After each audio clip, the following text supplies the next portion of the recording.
朋友们，你能想象吗？中国现在正在月球开采氦3，而这个信息呢是一个美国人告诉我的。本期咱们就聊一个轻松愉快的话题。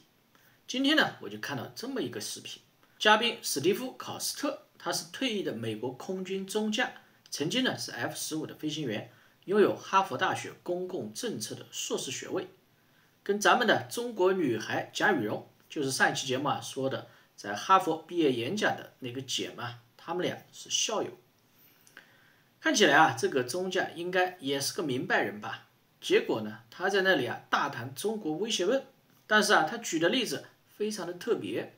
他说现在中国正在月球的背面偷偷摸摸的，不知道在搞些什么。但是呢，我可以非常确信，他们正在开采氦3。嘉宾在那里一脸认真的告诉大家，氦3这个玩意那可不得了它在地球上老金贵了，开采的成本极其的高。但是在月球上那是无穷无尽的，月球上存储的氦3资源能够彻底解决人类的能源问题。而现在呢，中国正在悄咪咪的疯狂开挖，咱们必须得行动起来。听到这一番话，我第一反应是震惊。中国在开采氦3，我怎么从来没有听说过呀？中国什么时候有这种航天工程能力了？要知道，我们官方的计划是2030年实现载人登月，之后才是下一步的在月球上建立据点，然后一步步的过渡到利用月球的资源。这整个过程呢是非常漫长的，短则几十年，长则100年。结果现在你告诉我，中国已经开始进行氦3开采了，月球资源运到地球，运到中国了。这走路都没学会，现在就已经开始跑了。中国人月球挖矿的小故事呢，在国内可能也就只能在城中村或者工地附近的大排档、烧烤摊上能听到年纪比较大的师傅们喝高了，或许呢能吹上那么几句。结果换到了美国，居然是一个空军的中将在节目上侃侃而谈聊这个事。我感觉要么呢这个哥们他的确是个傻屌，要么就是他自己很清醒，但是通过说中国挖矿这样的鬼故事来吓唬美国的傻屌观众，影响舆论，获取某些利益。他这样常年在美国航空航天系统工作的人应该也会有各种利益交织其中的。不遗余力的在公共舆论空间渲染中国威胁论，对他一定是有利的。那如果是后者的话，其实也很可怕呀。美国的观众都这么的愚蠢吗？以前经常看到说美国红脖子特别喜欢阴谋论，那之前还无感，这一次看到这个视频，终于有所体会了。不过说到氦3，的确是一种理想的核聚变的燃料，跟传统的核聚变燃料相比呢，氦3参与的反应过程产生的能量高，且不会产生中子，放射性小，对环境和人体的危害都很小，被视作未来清洁能源的希望之一。所以你如果面向未来考虑人类的清洁能源终极解决方案，氦3呢的确是非常好的一个发展方向。我也充分相信这个美国老哥说的月球开采这个事未来一定会发生，只不过离我们现在暂时还比较遥远而已。中国航天下一步的目标是集中全力确保2030年实现中国载人登月。其实全世界很多人对于美国上个世纪到底有没有成功实现载人登月抱着怀疑的态度，有各种各样的理论出现。当然了，其中有阴谋论，同样呢也有非常认真理性的质疑。到底美国从头到尾都是在摄影棚里面拍出来的，还是说它确确实实派人上天了，去了月球，只是绕着月球转了几圈，没有登陆？那种种这些的疑问，究竟在中国成功实现登月之后，能不能得到验证呢？我也不是很清楚，但是我想一定有助于帮助大家弄清楚，更加接近真相。我个人呢是倾向于认为美国人当初就是绕了一圈，并没有成功登月。人类历史上第一次登月将由中国人在2030年进行，这会是非常美妙的一刻。距离现在其实也不远了，也就5年之后。我们不妨把思维放得更开阔一点，设想一下，在2030年的时候，中国还有哪些突破呢？大胆猜测一下，届时呢，除了登月，台湾问题啊，那肯定已经解决了，国产的先进制成的光刻机应该也搞定了，而首艘核动力航母应该也快服役了。整体的军力啊，大概跟美国能并驾齐驱，人均 GDP 应该超过2万美金了。而电动车肯定是占领世界 ，AI 和机器人已经结束战斗，全面超过美国了。我们回到开头，美国的嘉宾啊说中国正在开采氦3，他呢在公然的对中国造谣说谎。但是啊，说实话，这家伙说的反倒让我心情愉悦。那借着这老哥的吉言啊，咱们也期待中国早日实现这个目标。So an ounce of helium-3 on the Earth is very, very expensive, and the business case doesn't really close.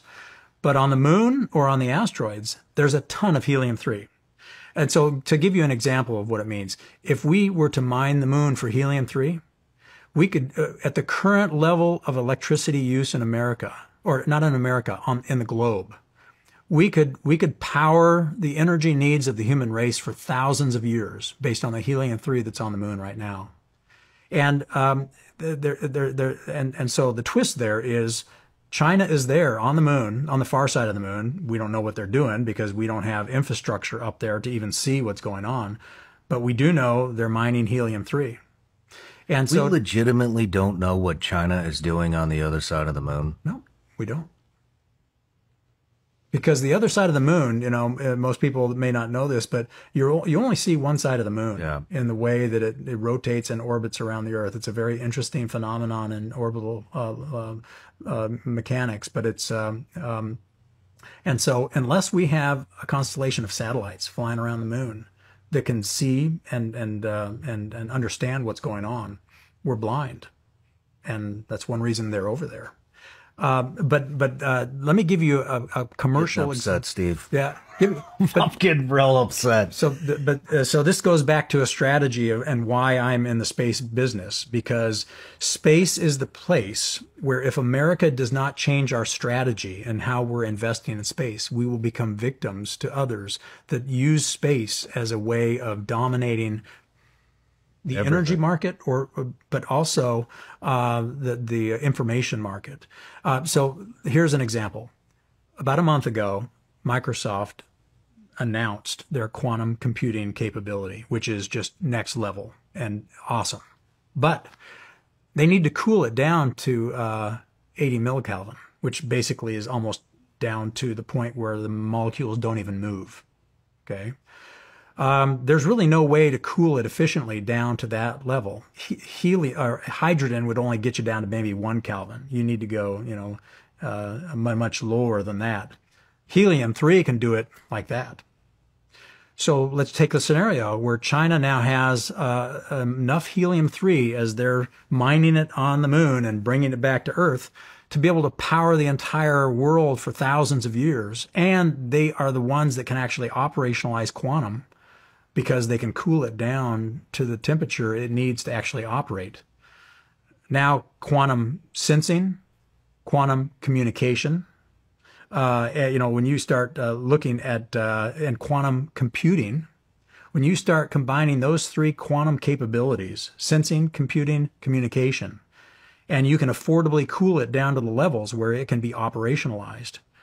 Now you've broken every code that ever was. I don't care how good your encryption is. They see every secret, every code, everything, you know, from Bitcoin to, you know, things like, you know, the techniques of blockchain. Forget it. It's all going to change. And so there's an example of why not being in space with logistics and infrastructure to be able to move, to see, and to operate can make you vulnerable. How long has China been on the far side of the moon? Well, you know, it's been quite a while. You know, you can look back. It's been at least 2 years. In my view, it is that we do not have a sense of how dramatically things will change with these technologies that are in space. We build better satellites than anybody on the planet. Okay, we build better fighters tanks, ships, submarines. We build really cool stuff, better than anybody else in the world in many cases. There are exceptions, of course. But what beats good technology is a superior strategy. So China may not, they may be a fast follower where they look a lot like our F-22 in their fighters. They look a lot like Elon Musk's, rocket ships. They may be a fast follower, but they aren't interested in making better technology. They are building a strategy of logistics and infrastructure in space that will change the game for the energy and information market on Earth. And we are on a strategy that builds better satellites to do the same things we've done before. And there are efforts to do these other things, but it's not fueled by the kind of money to operationalize it and really compete. This is why, strategy eats technology for lunch. Man, this is really alarming. I mean, who knows what they're doing over there? We know we know they're mining. Okay, we know they're bringing back because we can see what they're bringing back, and this is all open source. We can, in open source, you can see some of the things that China's doing, and so we have evidence of some of the things they're doing, but we don't know the extent, and that's part of the problem. And this goes back to why truth and information is the most important element. Because, it's back to Sun Tzu and the art of war. Know thy enemy, know thyself. And if you are deceived in your own arrogance and your own dominance of the past, that what you did in the past is sufficient to win in the future, eventually you're going to be a dead man. And if you do not know your enemy well enough, not just on the technical side, but the cultural side. And this is why having been raised in Africa has been very valuable for me, because being raised in a tribe with no American influence and then coming here at the age of 10 and then being immersed in Los Angeles, where my dad was the pastor of a church, gave me a lens at this cultural misunderstanding and how we talk past each other. And it's been very valuable, like in the military. The Army talks past the Air Force, talks past the Navy, talks past Special Forces, talks past the Coast Guard. But the same is happening here with technologies and China. We, as an American society, tend to just believe our own press and think that our way of thinking is dominant.